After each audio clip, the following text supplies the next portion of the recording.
Sports for Real with Coach Hall. The Washington Commanders have agreed to sell the franchise for $6.05 billion. That's $6.05 billion. That's an awful lot of money for one franchise. And why not? Because that franchise has been making lots of money for a long time. But is the sale more about the money, or is it about something else? I think the Commanders need an image makeover, and the NFL, I believe, agrees with that. There's been a lot of stuff going on behind the scenes with the Commanders, and it all stems from its owner, Dan Snyder. Well, none more greaseball than the seat licensing thing that they had going on, where they would take a deposit for a seat, and for whatever reason, the fan didn't get the seat, the franchise didn't want to refund the money. This is the kind of game that Snyder kept up over the years. You would think with a franchise as valuable as the Commanders, you wouldn't play these kind of games with your fans. So the image is not very good right now for the Commanders. And you can pretty much tell that the other owners, they don't really care too much about Dan Snyder.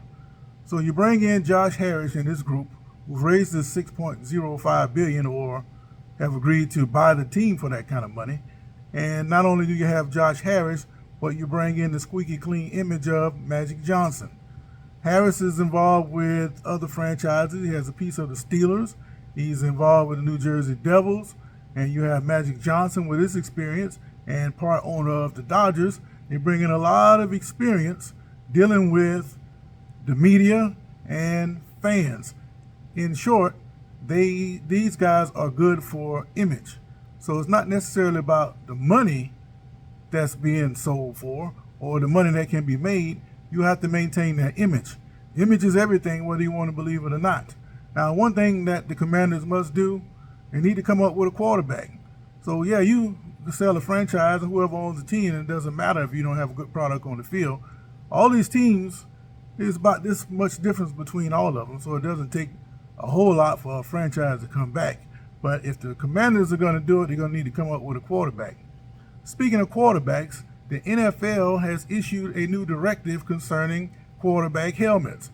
You know, you look at what happened to Tua Tagovailoa, however you pronounce his name, for the Dolphins. He kept falling back and hitting his head. And it looks horrific, you know, when you're going at full speed, but when you got these 300-pound defensive linemen coming full force trying to kill you, you're going to hit the ground at a brutal force. Well, evidently the helmets that the quarterbacks have been wearing haven't been good enough. So the league has announced that they're going to create a new helmet after tests of concussions. So when the quarterback hits the back of his head on the field, he'll be less likely to get the concussions suffered by the Dolphins quarterback. Whether or not that's going to help, maybe some, but I don't see it helping a whole lot because there's not a whole lot you can do to reduce impact when these guys are coming from such a short distance with a whole lot of force behind them.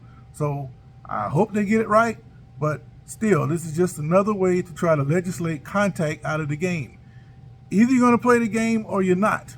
If you're going to try to whitewash everything that the defense does and if you just brush your quarterback and he gets hurt, that's not their fault. They're playing the game. And the quarterback is playing the game, and he knows those guys are coming to get him. You can't accept all the glory when things are going great, and then you want to cry when things go wrong. Yes, I am for safety. No, I'm not saying that I'm happy that these guys are getting hurt, especially Tua. But the realism of the game is very violent. People like to see the violence of the game, and you cannot legislate violence out of the game. Good luck trying with that one. But a new helmet is coming, and we'll see. We'll follow the reports to see the data and see just how much that helps. Until then, this is Sports for Real.